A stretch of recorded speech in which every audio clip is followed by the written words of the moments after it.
that saying, alone we could do a little, but together we can do a lot.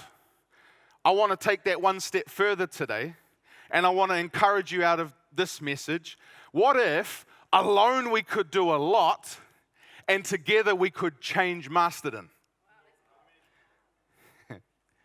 Right? So alone we can do a little, together we can do a lot. What if alone we could do a lot, but together we could see some things shift significantly? Well, how do we move from the little to the much, from the little to the lot? Is by being trustworthy and faithful with the little things. So as we've been saying, alone we can do a little. We've attempted to be faithful to that. We've attempted to do our best within that realm of life. But come on, together we can do a whole lot. How are we doing down there, team? Hopefully we'll be up and running shortly. But here's the thing. I actually wanted to start a new series today. Start a new series today. And out of this, I'm going to see a victory. It kind of wouldn't have made too much sense, but we would have got there eventually. Because the new series that I wanted to start was called The Art of Taking the L.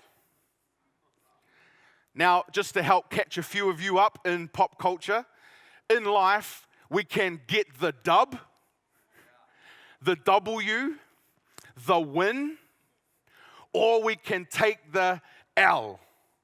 We can take the loss. And we exist in a culture where we want to get the dub.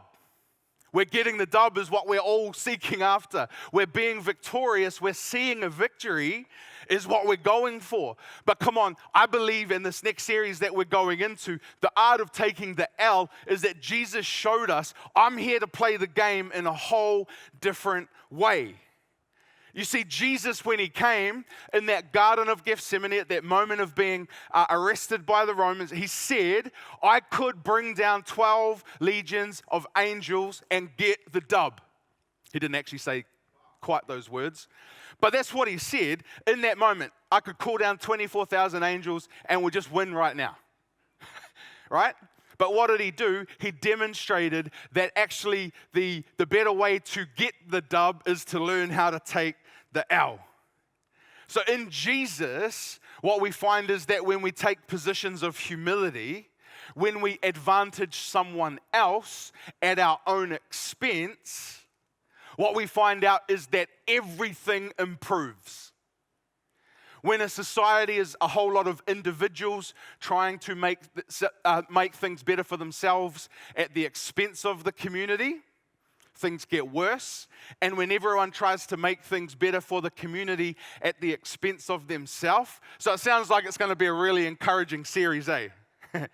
Oh, Matt, when's the let up going to be? Just another one of those things, encouraging me to disadvantage myself in order to advantage the community. But come on, I believe there are some truths that we're going to explore. And so I sat down on Monday morning, ready to write the first message of The Art of Taking the L, and I wasn't allowed to. And I was like, hang on a second, what's this about? So I kind of, before I start just writing, I do pray about what God wants me to say. Just to let you in on a little secret. Whatever your X is, whatever your job is in life, before you go about doing the thing that you just think you should be doing, maybe there's an opportunity to have a little moment of prayer. There's a little practical help. That's not just for pastors, pro tip. Inquiring of the Lord is for mums and engineers and plumbers and doctors and teachers and whatever else. Fill in the gaps, right? And so I sat down and God's like, there's actually one more message that I want you to bring out of the Entrusted series. And I guess because in some ways the message is myself and my wife and my family and the journey that we've kind of been taken through. And there are some things that we've learned, there are some things that we've experienced over our lives that have got us to this point. And we've talked about being entrusted. And one of the things as we go through this, now I'll just start here. Remembering in the words of Jesus when he said, it is more blessed to give than receive. Right? And so we know that when it comes to giving, when it comes to generosity, it's not about amounts, it's about the sacrifice and what it costs us. We've established that as our firm foundation. It is not better for you to, in terms of what it does for you, to give $10,000 than $10, if that's the sacrifice of what it's at for you. Okay? So we've got that as our foundation. But here's the thing. It's more blessed to give than to receive. So it's more blessed for me to be giving. But here's the thing that I want to ask. What is more blessed by the person who's receiving the $10 or the $10,000? What's able to actually transform things more? So stay with me on this journey. But because out of this scripture in Acts, I want to put to us that stewardship and being faithful with what we've been entrusted with enlarges our blessing by empowering us to give more significantly. See, as we are faithful with what we can do, we can see things shift in a greater way. Now, so let's just hold these two things in tension, okay?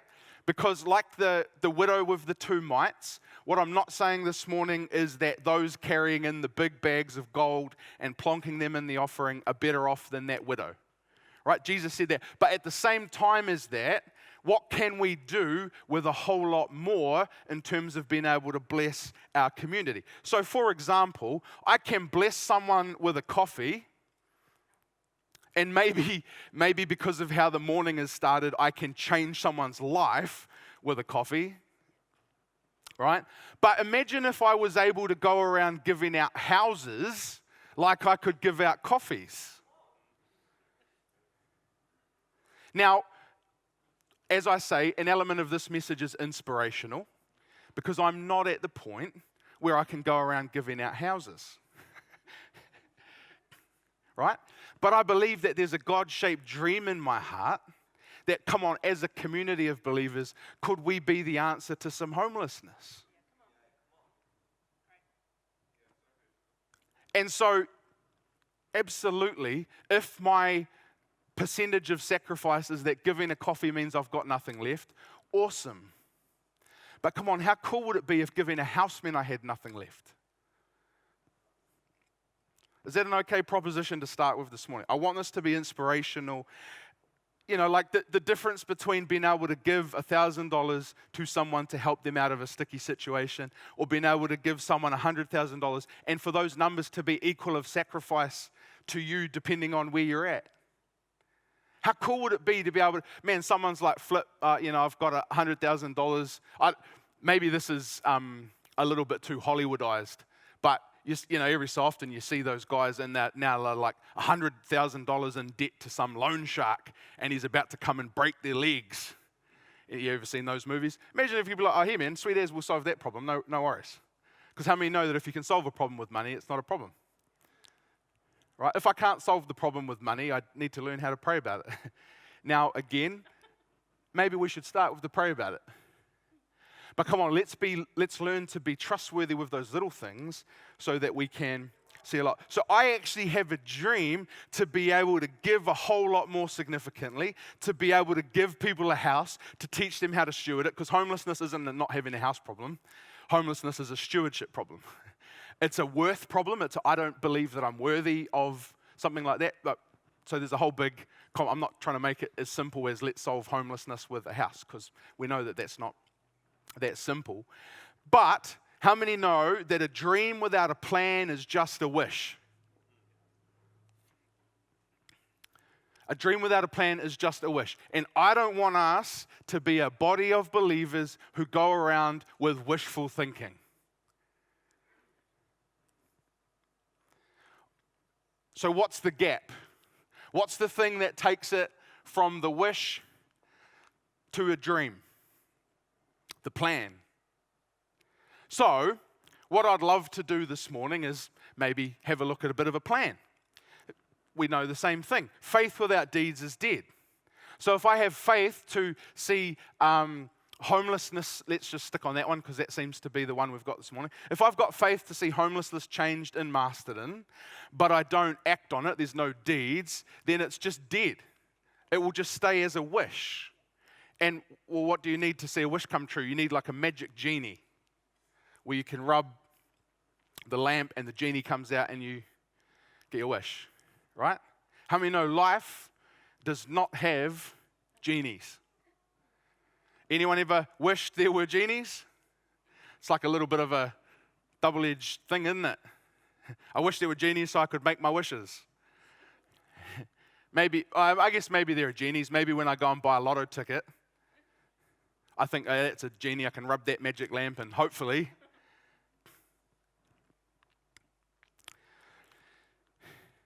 So I want to just have a look a little bit through Proverbs 16. I've got 3 verses that I've kind of plucked out and put them together to make a little bit of a cohesive thought, because that's how you shouldn't interpret the Bible, but that's all right.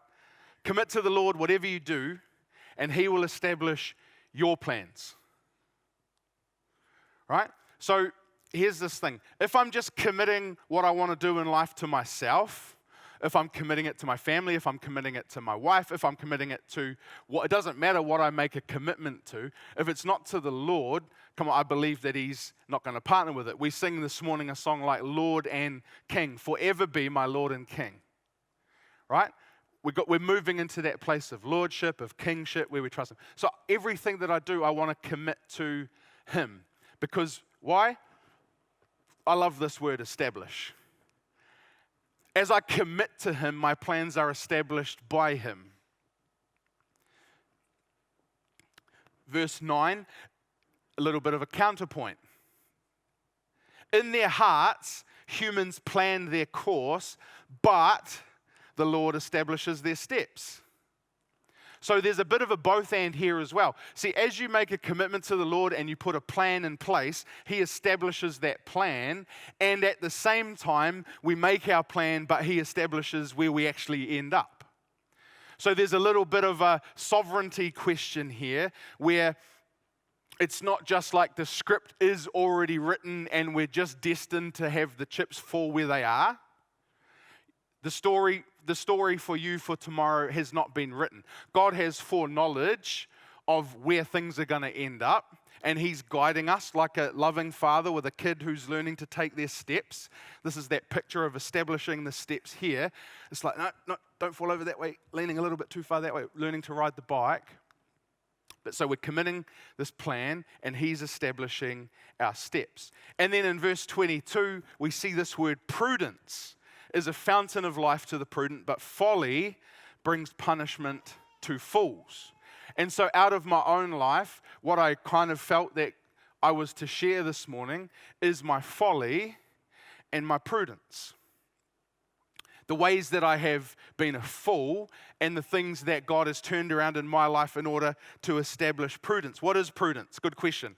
Thanks for asking, Tim. The quality of fact or being prudent or wise in practical affairs, right? Practical affairs. So what did I feel like this morning that God was wanting me to just delay starting a new thing to come in today? Is that there's some practical wisdom, and as I'm writing it, I'm like, I'm pretty sure that most people know this stuff. And then He's like, well, did you always just know this stuff? I was like, no. Okay, so we're unpacking that. Caution with regards to practical matters and discretion. So being prudent, to learn the art of discretion, to learn the art of being wise with the practical things. See, I love that when we speak to a series like Entrusted, there are some big picture things that we've talked about, and there are some practical small picture things that we can look at. There are some large leaps and some small steps, and they both fall in the same place. So again, prudence is a fountain of life. So being wise in practical things is a fountain of life. And one of the things I would love to see is a whole lot more fountains of life. I would love to see your life marked by a fountain that's overflowing and springing up. How many love like we've taken fountains to this whole another level now where you can like walk up to the edge of a fountain and like select the track that you want to play, and then it's like playing with lights and in time. You see those? Yeah, no. Just blows my mind. Like, gone are the days of just the little fountain. See, I'm not believing for that kind of fountain for you. I'm believing for, like, if you've ever seen the Oceans movies, like that fountain outside the Bellagio. That's the kind of fountain of life that, come on, let's be wise in these practical things. Now, yeah, I know that that's not a like for like what the fountain of life means, right? I'm playing with the words a little bit. I get to do that.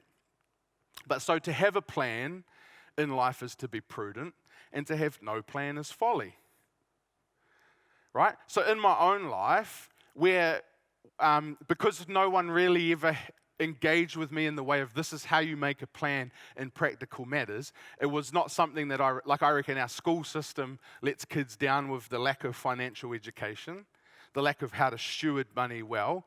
But it was just something that was never part of my family heritage.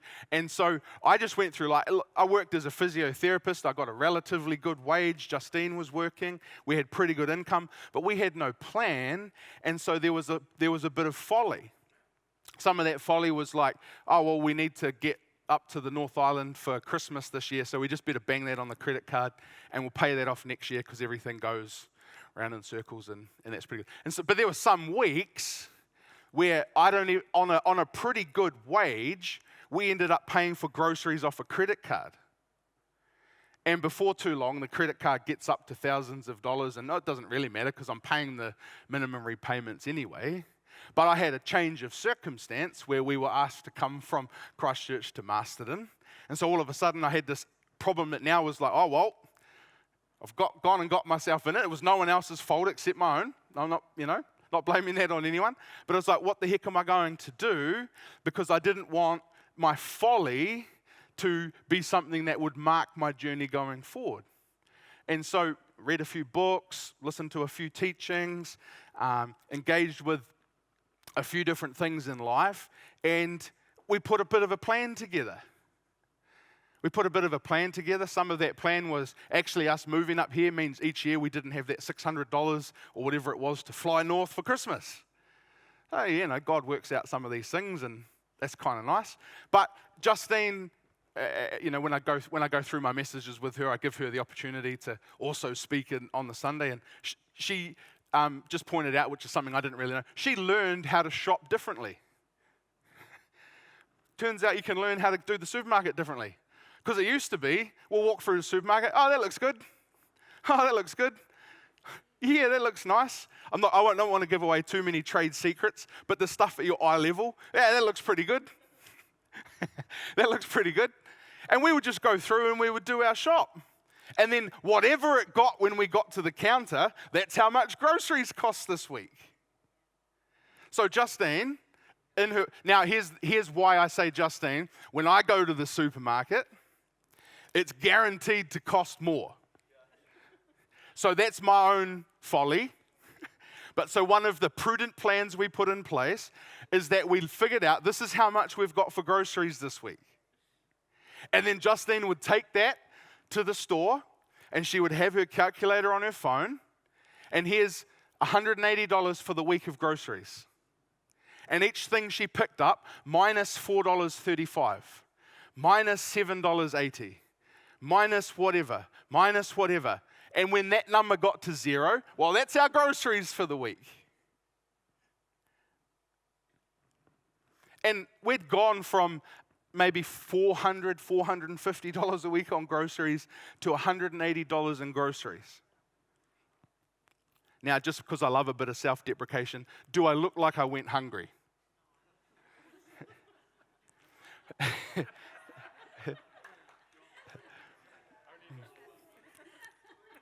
Do you know what it looked like is maybe I started eating slightly different cuts of meat, or I would maybe take the stuff that was on special, or we would learn, okay, there's this that we can have this week. We're not going to have much of that this week, right?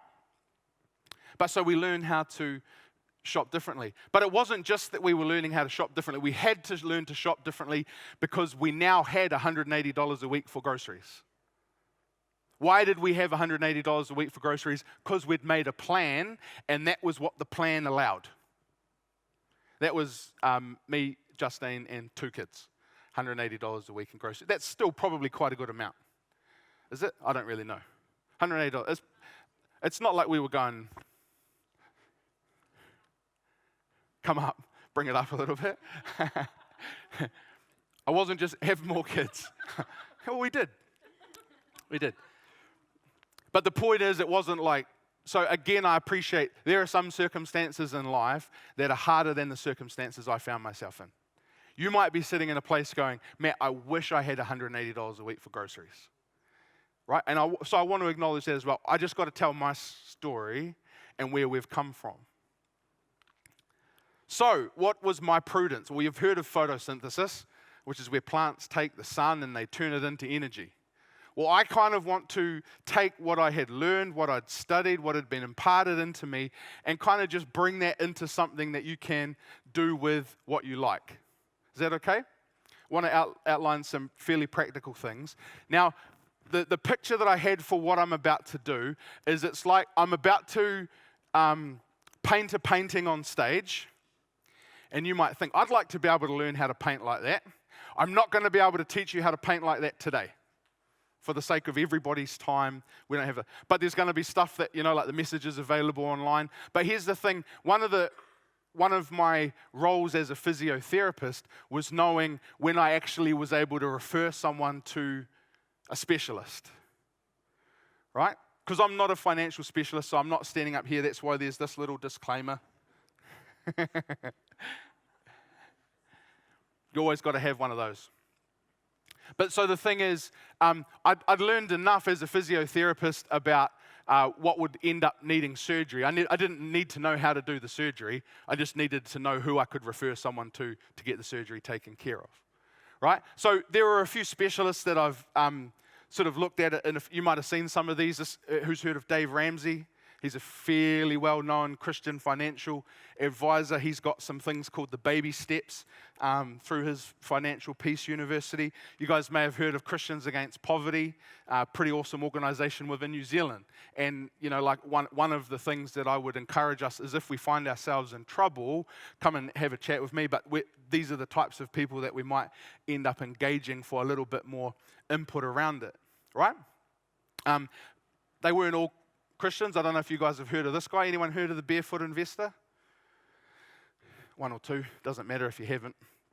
It's not a problem. But one of the things that these 3 sources enabled me to do was put a plan together that would work based off what other people had said was wise and what God was saying for us in this season. Right? And so like I say, what's the fruit of that? Well, after that first year, we'd taken the pay cut, but we'd paid off that credit card, we'd cut it up and thrown it away because of the plan that was in place. And here's the foundation. Every good plan needs a foundation, right? And how many know that when you build a building, most of the work goes into the foundation? So when it comes to how you change your life when it comes to money, the majority of the work goes into this foundation, learning how to delay gratification. Learning that it's okay to not have to have everything right now. For me, this is how silly it was. We'd be sitting on the couch watching a movie at night and we'd be like, we should have some M&Ms. Yes, what can we do then? We can go and buy some M&Ms. So remember that $400 a week in grocery shop? Well, that wasn't all we spent on food that week because we didn't just go to the grocery store once because we didn't have the ability to delay gratification. Just wanted what I wanted, seemed like I had some money. If I didn't have the money I wanted, do you know what I could do? I can put it on a credit card and I'll pay for it later. You remember that chat a little bit earlier on. What's that doing? It's setting up a Ponzi scheme on your future self. You're robbing from your future self. So, that's the foundation. I love Robert Morris. You may have heard his series on the blessed life. right? He wrote The Blessed Life and he put it out there and he got a bit of pushback because people were like, you can't talk about tithing and giving that strongly. And he wrote the second book called Beyond Blessed where he said, I understand and I appreciate some of those concerns, but I had to start from the point when I wrote that book where I just kind of assumed everyone knew that it was wise to not spend more than you earn. And he said, it turns out because of the feedback that I've had, there are a whole lot of people that don't know you can't spend more than you earn. And so this book, Beyond Blessed, is working through some of this practical stuff around stewardship. So, you ready? I want to paint a picture. Is that all right? Watch as it's like kind of like Bob Ross. I'm going to paint a picture. You probably won't be able to learn through the first pass, but we're going to land there. So this is what my plan ended up looking like. So first thing, if I didn't have money, I had to learn how to say no. If I didn't have the money for that holiday, well, I'm not going to chuck it on a credit card to go for that holiday. If I didn't have money for this or that or one thing and the other, I had to learn how to say no. First question this morning, maybe within your own life, have you learned how to say no to things that you want right now?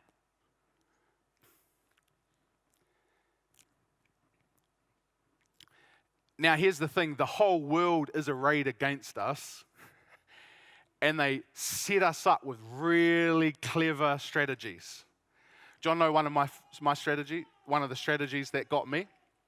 So I had gone from being a student in Dunedin, like that was not having very much. And I started earning a physiotherapist's wage.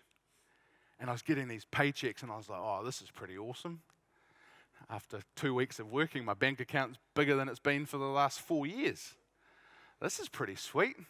And then turns out that coincidentally at the same time, this website was launched called oneday.co.nz, where for 1 day only they would have 3 amazing deals.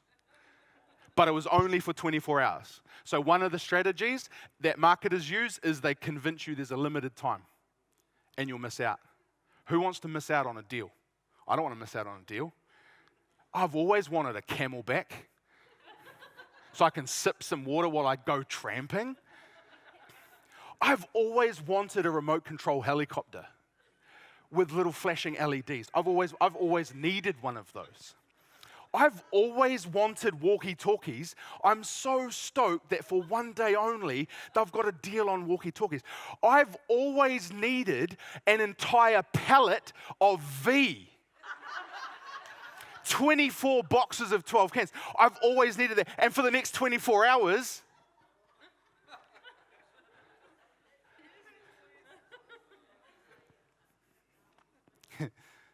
I don't, maybe I'm just really thick and the marketers are like specifically pointing at me. But perhaps in your own life, there are some tricks that marketers use to get you to feel like you need something today. Man, like one of that classic thing. Honey, guess how much I saved us today?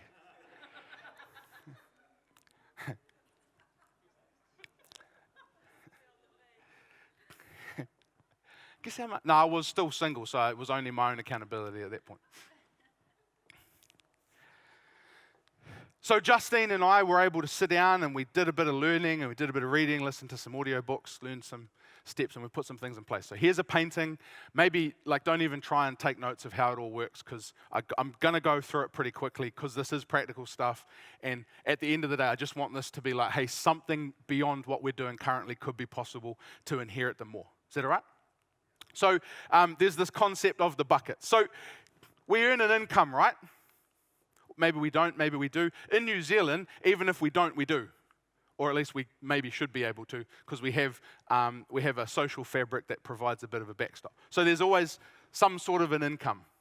If there's not some sort of an income, maybe that's step number 1. Maybe there's the ability to go, do you know what?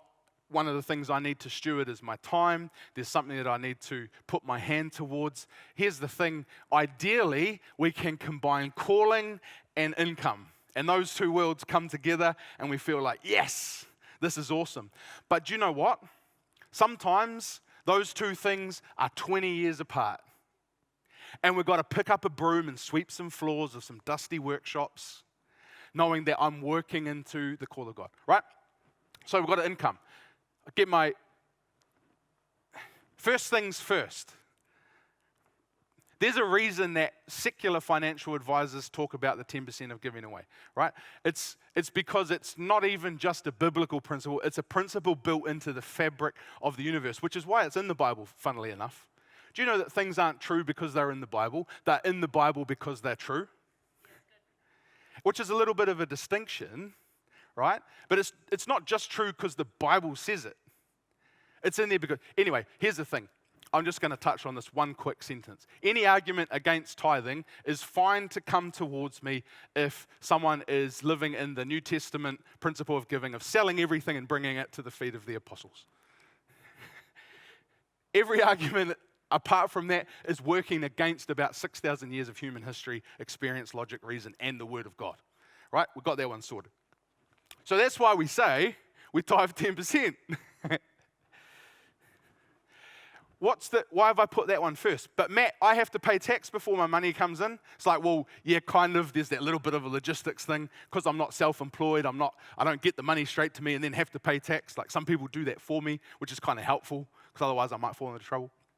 But in my heart, the first thing that I want to do with my money is I make sure that I'm putting God first. Make sure, get that sorted. Next thing is we pay tax. Who loves a good tax bill? Right? Why? Because we've got to give to Caesar what is Caesar's. But here's the thing. If Caesar's happy for you to keep something, keep it. I want to introduce you to a couple of terms. Tax avoidance and tax evasion.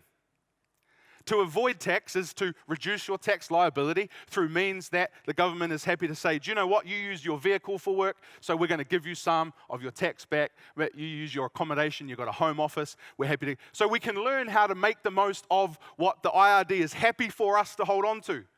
It turns out there are some things that are there that we can learn and we can grow. And again, I can't go into all that today. Tax evasion is like, guess what, Mr. Taxman? I only made this much this year. And I'm going to hide this and I'm going to hide that and I'm going to figure out I'm going to keep more than what you were just happy to, right? So we can see the difference, hopefully. An example of that would be, at the moment, I would really like to live in a house that I own. Because I like just to be able to put stuff in the walls or have whatever pets or do whatever I want. But part of the plan for us here is that the IRD has a mandate where if you are a minister of religion, you're able to have what's called a manse, which is where my accommodation can be a pre-tax expense. So financially, it's just a no-brainer for us to rent in Masterton while we're here. Even if I were to buy a house here, it would make more sense for me to put someone else into it than to live there myself. But you don't need to know that. It's just kind of an insight into how the plan works. Is that all right? KiwiSaver, I've just put a question mark beside that because, again, I'm not going to suggest what you do or don't do. But the New Zealand government, if you put a minimum amount in, they match it, and it's kind of good money. And KiwiSaver was the way that we were able to buy our first house. So that was kind of a good plan. What we do with it after that, I'm not really talking about. But so after I've taken all of that stuff out, maybe now I've got my paycheck that's come in, I've tithed, and now I'm ready to go. What do I do with what's left? Well, that's what's come through this tap. That's now what I consider my income and what I can do with that. So I set up some bank accounts. I've got 5 bank accounts for the specific purpose here. There's a few others. But I know what's going into each one of these, and I have a plan around it. Again, this is the painting, so I'm not going to teach you how to paint. We're just going through it. I've learned, and this is why our grocery bill became $180 a week, because we learned to put our daily expenses into 60% of our income. What I had left in that moment, what's daily expenses? It's your accommodation, that's your food, that's your electricity, that's your internet, that's your minimum repayments on debt, that's all of those sorts of things. That goes in there, and then it comes out. That just kind of happens, and if you haven't learned how to budget, budgeting is like the most powerful delayed gratification tool that you can have, because if the budget doesn't allow it in that moment. Now, here's the thing. It's not that the budget's stopping me from doing it. Because the budget's not my master, money's not my master. What the budget is doing is saying, hey, if you wait for a little bit longer, It's not going to cost you as much, and you're going to be in a better position. So the budget for me is a great friend. So maybe this morning, if we don't have a budget in place, it's something. Now, there are seasons in life where the budget doesn't work. And all of a sudden, something extra came up, and I only had $40 a week for food. Well, guess what? Did it look like I went hungry? That's why I kind of said that. I love something that Pastor Bruce said to us. It's better to pay your bills, pay your expenses to people, and believe God for food. If that's what it takes this week, believe God for food. Do you know what? Here's one way you can believe God for food. Hey, Matt, just want you to know that this week's pretty tough. Is there anything that we can do within the life of church? I love being able to connect people that maybe have a little bit extra to someone that has a bit of need. I love being able to work as a family of believers where no one ever has any need, even if someone seems to have need in that week. Do you know what that comes at the cost of? The pride of saying, hey, Matt, there's a shortfall.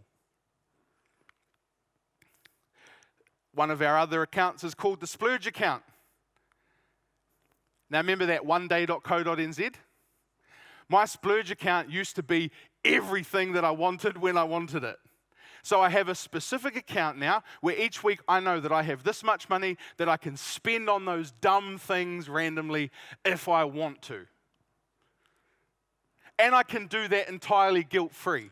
Now, one of the benefits of learning delay gratification is that I can actually maybe sometimes build a few weeks together of this money, and then I can have something that's a little bit more enjoyable, or I can take my wife out for a nice dinner, or I can buy a new scooter for my kids, or I can do those things. Or I learn that my neighbor has some need, and well, I've got a bit of splurge money that maybe this week it would be awesome to bless you with.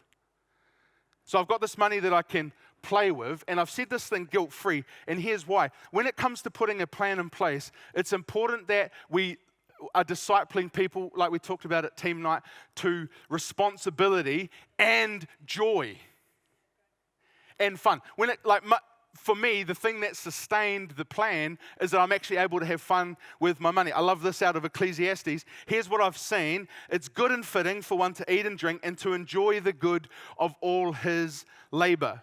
Because of the fall, we are under a curse of toil, which, has been broken in Jesus now, but not yet.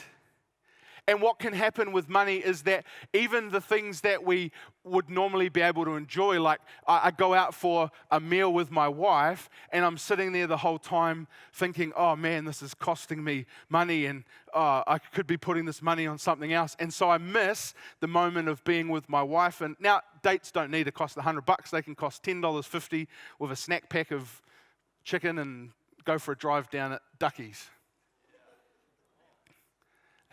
So maybe the level of what I can and can't do, right? But when I'm in those moments, it's important that I can fully engage and have joy. When I take Ari for a date, when I take her out for some time with Dad or Zeke and Ari, they come with me and we're doing a job, and then we can do something extra afterwards, like go to the playground and maybe Mr. Whippy's there. I don't have to sit there thinking, oh no, if I spend this, I'm going to go into financial ruin. Do you know why? Because I have a plan that knows this is what I can spend, and it's all good.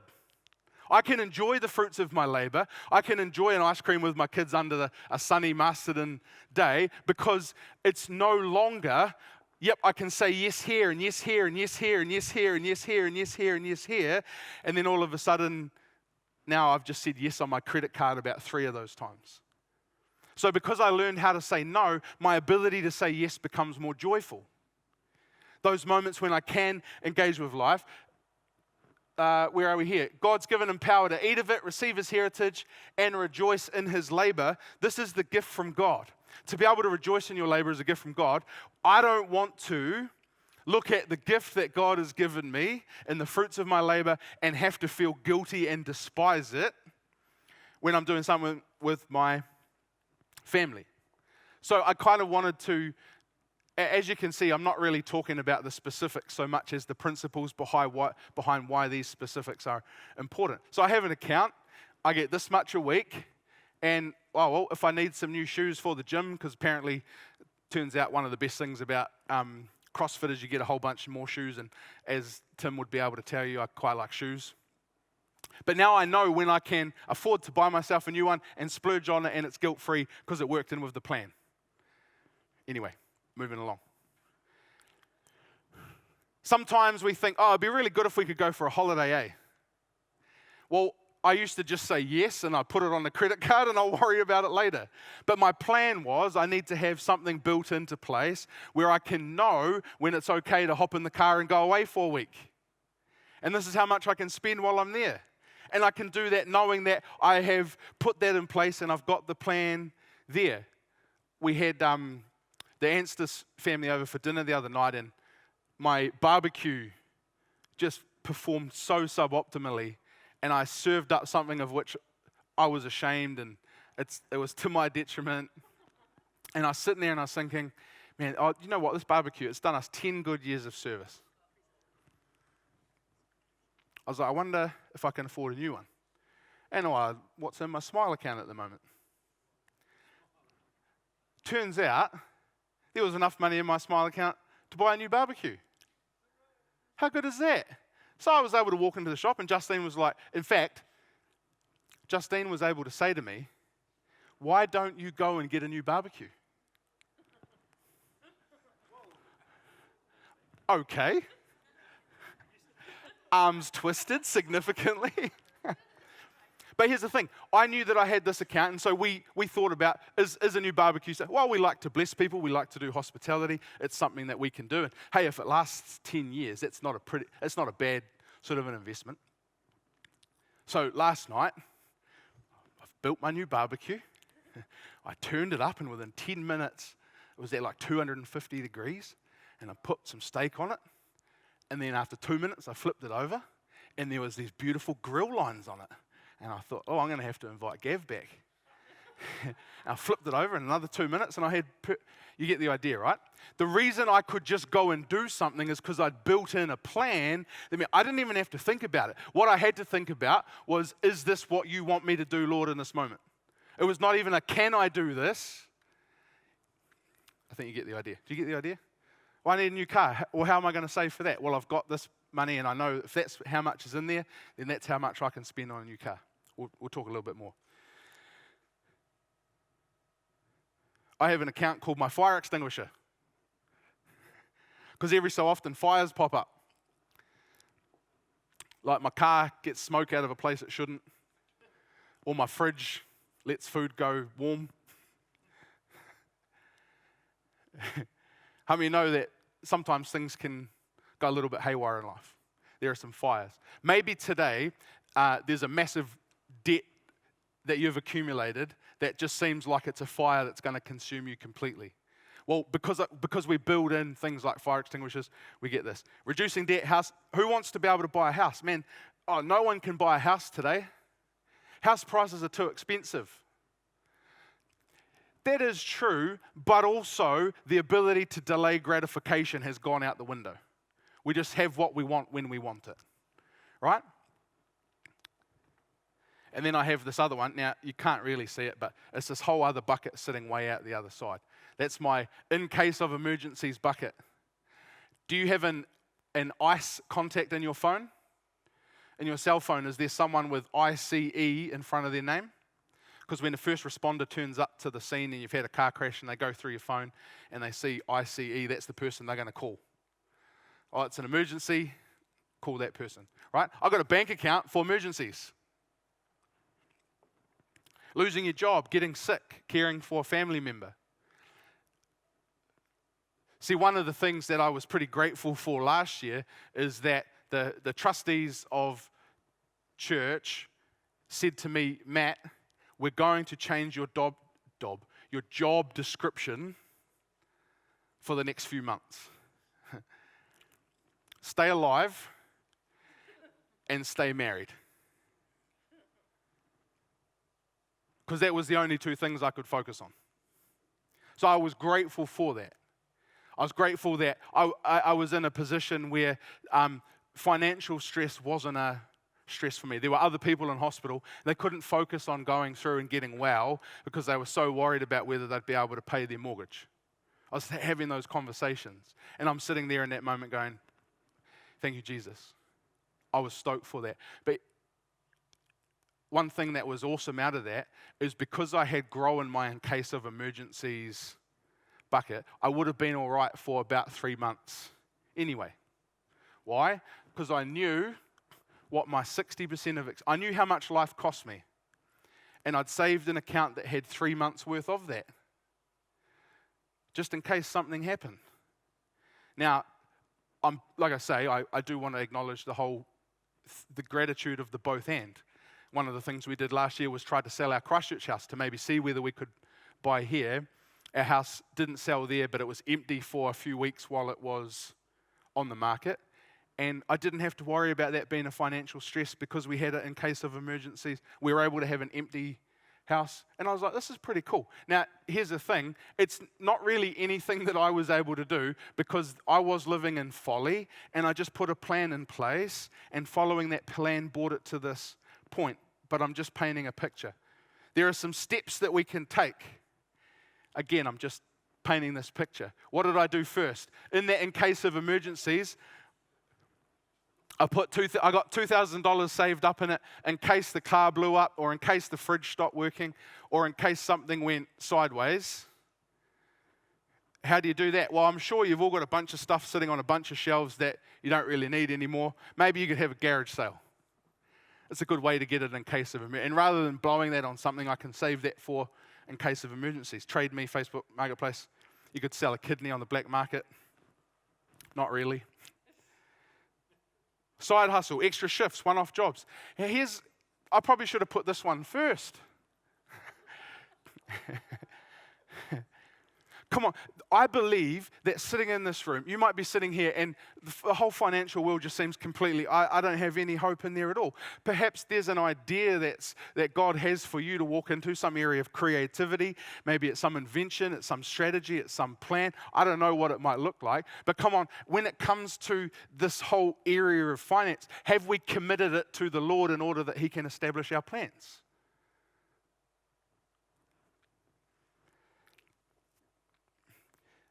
Oh, that was the other, I should say that as well.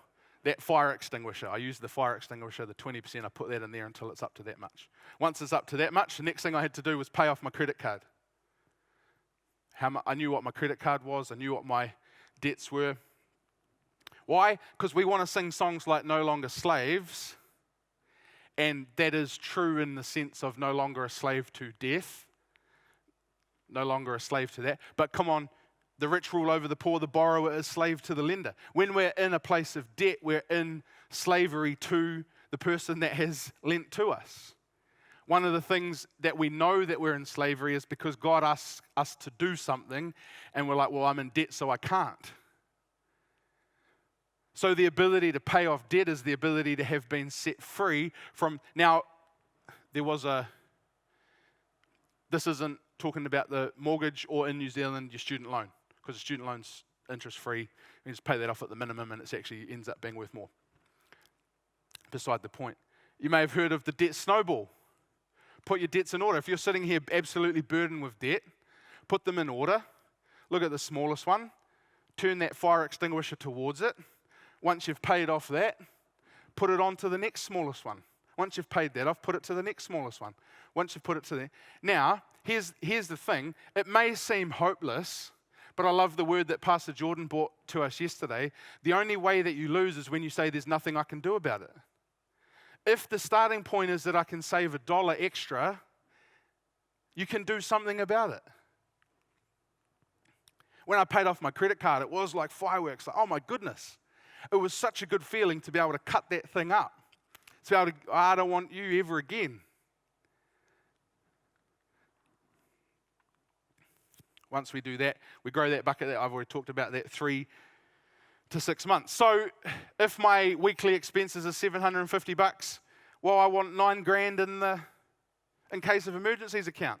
And if something goes wrong, I'm good for 3 months. Now here's the thing. My hope is not in my in case of emergencies bank account. My hope is in God. But I can put some things in place by which I can delay, by which, because of my stewardship and being faithful what He's entrusted to me, save for a house deposit, pay off your mortgage faster. This is from language from Dave Ramsey, to get to the point of being able to start investing and building wealth and giving like you've never been able to before. This is what I started with, this whole point of, come on, what if instead of coffees or houses, it was coffees and houses? Houses is just my thing that I've got out there, as though there's something in the future that I want to work towards the ability to. It may not be that, right? It could be that I can just all of a sudden, because how many know all of a sudden overnight successes take 30 years? But all of a sudden I can build a hospital in Ghana. All of a sudden I can just do that. Well, maybe it took 30 years of faithfulness to all of a sudden. I always want to bring it back to this. In their hearts, human plan their course, but the Lord establishes their steps. Still along the way, I've got my plan, and I work my plan to the best of my ability. And it's serving me pretty well. I'm quite thankful for the fact that I've managed to make money my servant and stop it being my master, because there's one of two choices. Do you know, one of the things of me putting money in its place has made it easier for me to allow God to be in his place. But Matt, shouldn't we put God in his place first? Yeah, absolutely. Absolutely, and there are some things we can do there. I talked about the no longer slaves thing. I talked about getting out of debt. Do you know why I can even have a conversation like that? Is because there was a debt that I was unable to pay, that I had accrued through my own folly, through my own foolishness, and through my engagement with the things of the flesh. The debt that I had accrued for myself was the wages of my sin. When it comes to this whole thing here, the Lord establishes our steps. See, maybe this morning talking about finances is useful, but maybe you're like, Matt, I feel like there's a whole bigger problem in life where everything else seems to be falling over and I'm not really sure how to do anything with this.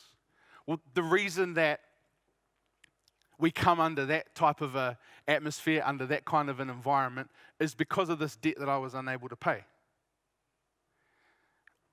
I love that each week we are in a position as the body of believers where we can extend the good news of the gospel, which is that debt of sin that you were unable to pay has been paid for you. See, one of the reasons that I want to be able to, I hear a story of someone's got $6,000 credit card debt and they don't have a hope of paying it. Do you know that I can be Jesus in that moment if I've got $6,000 that I can pay off?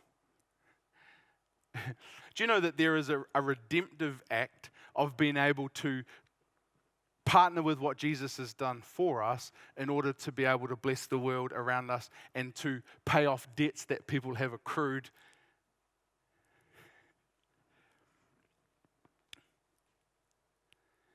Who has enjoyed or endured the musical Les Miserables?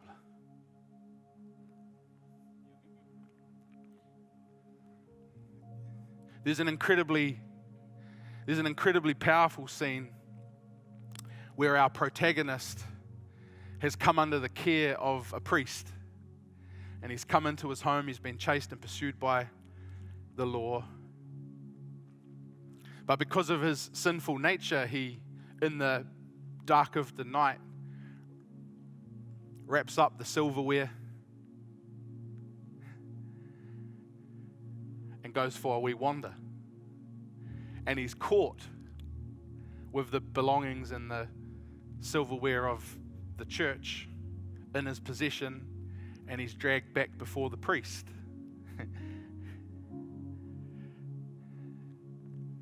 The priest's response when he's confronted with this criminal who's stolen from him,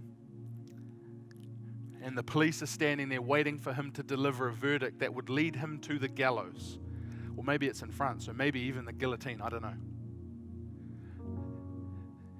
And do you know what the priest's response is? You've seen the movie. You've seen the musical. Hopefully not in that order. But spoiler alert, just in case you ever do decide you want to see it. The priest looks him dead in the eyes and said, "Hey, you forgot the candlesticks." Do you know that Jesus' mercy towards you is so great that it doesn't matter what we rob, you've forgotten the candlesticks? Do you know what it... When I read a verse like, you can't outgive God, do you know why? Because his response to however much I've taken, to however much I've fallen short, you forgot the candlesticks.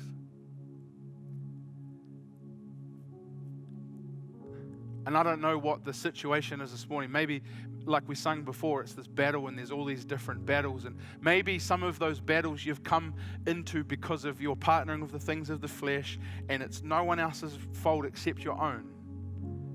But I believe that this morning there's the opportunity to be set free, because there is a loving Father, there is a Son who would stand before you and say,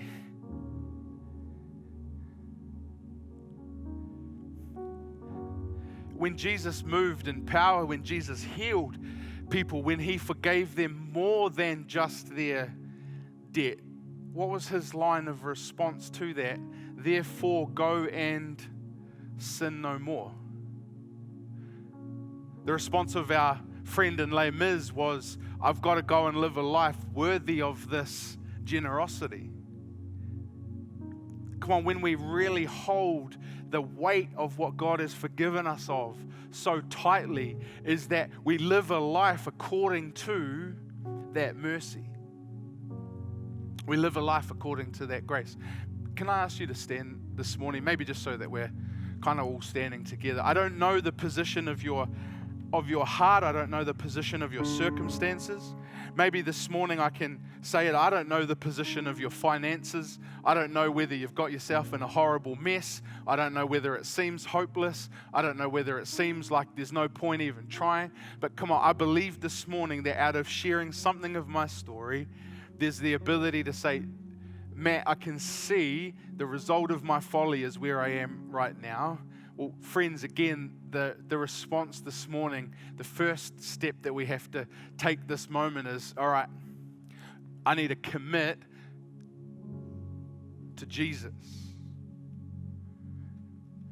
And maybe just as eyes are closed, I don't know the position, the circumstance of everyone's life choices, their decisions that they've got to in this moment. But maybe this morning you felt something knocking on the door of your heart that says, hey, actually there's a commitment that you need to make this morning, to commit to Jesus. Why? Because, friends, he would even offer you the candlestick. It doesn't matter how much you feel like you've stolen. It doesn't matter how far you feel like you've fallen short. The heart of Jesus is always, come on, there's more mercy. Doesn't matter how great your sin was. I love that line. My sin was great, but your love was greater. And so this morning, and each week, I guess, we like to have an opportunity maybe to make a commitment to Jesus. Maybe there's something in your life that you know, yep, Matt, that sounds like me. What I'm going to ask you to do, we're going to pray in a moment. And I just want to see who I might be praying with. We're all going to pray together. But if that's you, can I ask you to just raise a hand this morning? Maybe you've been in a moment. Awesome. So good. I love that hands start going up just from the first moment. When salvation comes, we're not just justified, but we're also made into his likeness. And so maybe you've even given your life to Jesus before. You've committed everything to him, but you know that love is growing cold, and there's an opportunity this morning